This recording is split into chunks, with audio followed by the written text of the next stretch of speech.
Hi students, let's look at this question here, which was taken from the year 2020 EJC paper 1 question 10. Let's see how we can do this proficiently. So for the first part, you're given that this graph shows 1 over x squared plus 1. So this is a graph here. Then you're told to evaluate k to k plus 1. I'm not sure where's k, but we just try and understand this area here. K to k plus 1. K is a positive constant, so k plus 1 has to be on the right. So this case here is pretty okay. This area here is our k to k plus 1. Here I'll just evaluate it and leave it in terms of k. So for the first part, what we need is actually k to k plus 1, x squared plus 1 dx. So integral of this is in MF26. You know that this would just be this would just be tangent inverse x, right? This is k plus 1 and k, so this will just be tangent inverse k plus 1 minus tangent inverse k. Alright, so there you go, you get this answer here. Pretty okay, I think. Not too bad. 2 marks. Then from here we move on to subsequent part 2 by considering the appropriate rectangles on the interval of k and k plus 1, which is here. Show that this expression here. Now this is a rectangle under the graph, so just know that there are 2 ways of getting a rectangle here. One is taking the left bound, so this is the left bound, taking the left bound, right? And the other one is taking the right bound, which is here.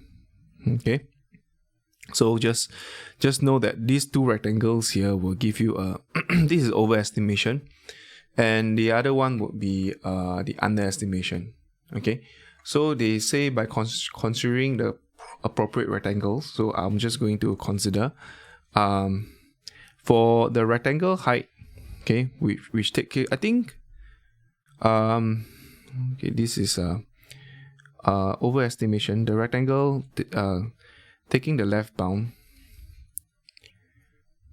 taking the left bound for the height of rectangle is an overestimation. Okay, area is an overestimation. Okay, so the area, let this be A1. A1. Let area overestimated area be A1. Okay, so this case here, what we get is actually, I'm going to find a height here. If you were to take the left bound here, the height here would be 1 over 1 plus k squared. You just replace into this expression here. That is your height. The width of the rectangle is pretty standard. This would be k plus 1 minus k, which is actually 1 unit. This is 1 unit lah. K plus 1, so 1 unit. Okay, so this would be 1 plus k squared. This is the height times 1 unit, which is 1 plus k squared. Okay, whereas if you taking the right bound for the height of a rectangle, taking the right bound for the height of rectangle, area is an underestimation.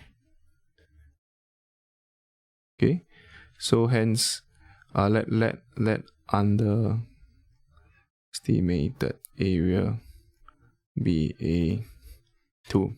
Okay, so this case here, once we get it, we will get this area here, which is this height that you're looking at, the smaller one. Alright, so this, just remember, taking the left bound will give you overestimation, then the other bound would be underestimation. Usually that's the case.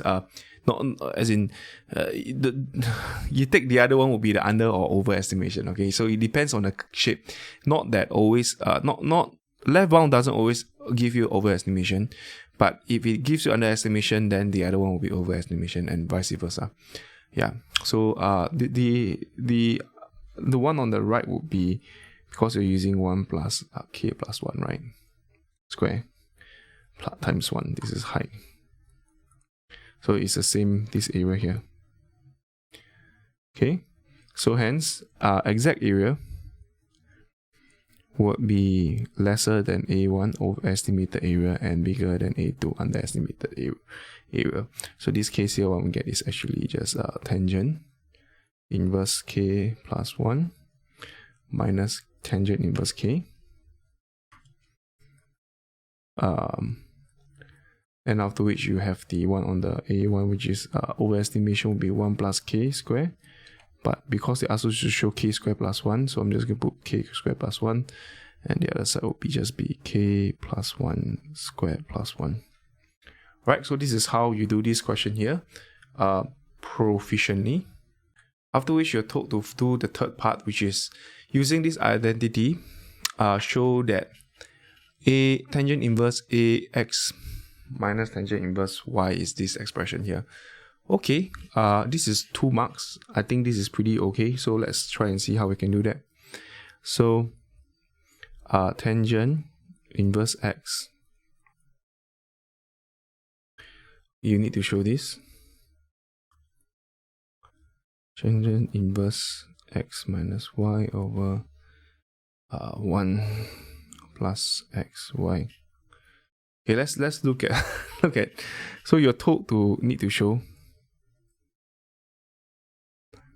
Okay, so you're told to use tangent a minus b. Okay, this is a giveaway. It's tangent a minus tangent b over 1 plus tangent a tangent b. Okay, so what you need to do is actually pretty okay. You let because if you see carefully, this is a minus b, right? So this is a minus b equals to tangent inverse the whole thing, tangent a minus tangent b. Okay, this is the case here. And what we need is actually just let x equals to tangent a and y equals to tangent b. Okay, so in this case here, you know that a is equals to tangent inverse x and b is equals to tangent inverse y. Alright, then you just replace all this expression in. So tangent a equals to, so replace the 3, substitute 1 and 2 into 3. So this case here will be tangent inverse x minus tangent inverse y equals to tangent inverse x minus y over 1 plus xy. Okay, so shown. That's where x is bigger than y and x is y. Yeah, okay, good. So for because you need this to be acute, right? So x is bigger than y. That's the reason why tangent x is bigger than y. Tangent a is bigger than tangent b. That's how you show this part here. Any question, please do let us know for this part here. All right, this is quite a standard question, I think. I feel. Once the third part is done, let's look at the fourth part. You are told to, by considering part 2 and 3, to show that this, by method of difference, this exists, right? So let's look at this part here. Now, first thing you need to take note is actually these two are two neighboring terms. So this is k and k plus 1. And there are difference between two terms here. So k plus 1 minus k, tangent inverse k plus 1 minus tangent k. So you could actually perform a method of difference using this expression here, okay? So let's just use these first and we'll see how things goes about. So from this expression here, we know that actually what you could do is you just attach, and because they want from let me just show you this. This is 1 to n. This is 1 to n, right? So I'm just going to attach the sigma notation throughout here. This will be attaching k equals to 1, k plus 1 square plus 1 will be less than, if we just add this up, k plus 1 minus tangent inverse k, okay? And I'm just going to bracket this in the sigma notation, and after which I'll just put it as k equals to 1, k squared plus 1. Alright, so this is done. Now once this is done, what we're going to do is actually this middle one, what we could do is a method of difference. So if you were to write this down, I think I'll just separate it out because it's easier to solve separately instead of putting in the inequality here. So this will be tangent inverse 2 minus tangent inverse 1 plus tangent inverse 3 minus tangent inverse 2 and tangent inverse plus tangent inverse 4 minus tangent inverse 3. Okay, so this will just go all the way to plus tangent inverse n plus 1 minus tangent inverse n plus tangent inverse n minus tangent inverse n minus 1. Okay, so once this is done, we're going to cancel this part here. Cancel it out. Cancel, cancel, cancel, cancel. And once this will just give us tangent inverse n plus 1 minus tangent inverse 1. Tangent inverse 1 will be power 4, right? Yeah, but anyway, we just leave it as it is first because we need to use the second equation here. So once this is done, we're going to take this and combining 1 and 2. 1 and 2, we get the middle would be k plus 1 square plus 1 tangent inverse n plus 1 minus tangent inverse 1 less than n. Okay, always know what you need to find. Because we have already got the two sides here, so we are quite happy with it. But what we need now is actually this side here, which looks something like that. So this is x, this is y, then it's xy minus 1. So meaning to say, this would be x.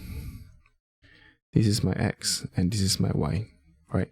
So if you look at the expression there, it's as such. Okay, it's a wrong one. Sorry.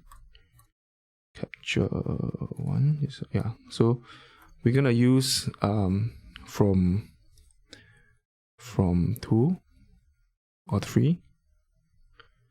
From 3. Okay, from 3.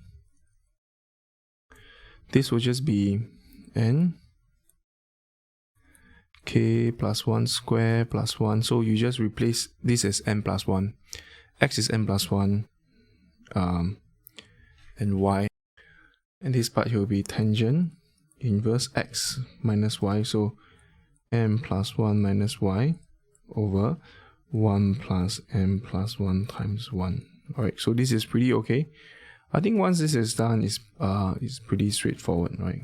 So we're just gonna rearrange this, and this will be n, k equals to 1, and this is k plus 1 square plus 1 between tangent inverse n over n square plus 2. N. Okay, that's a good thing about proving. Yeah. So just check. There you go, this is proven. Okay, so this is how we do this question here proficiently. Any question or comments, please do let us know. Keep practicing and I'll see you in the next question.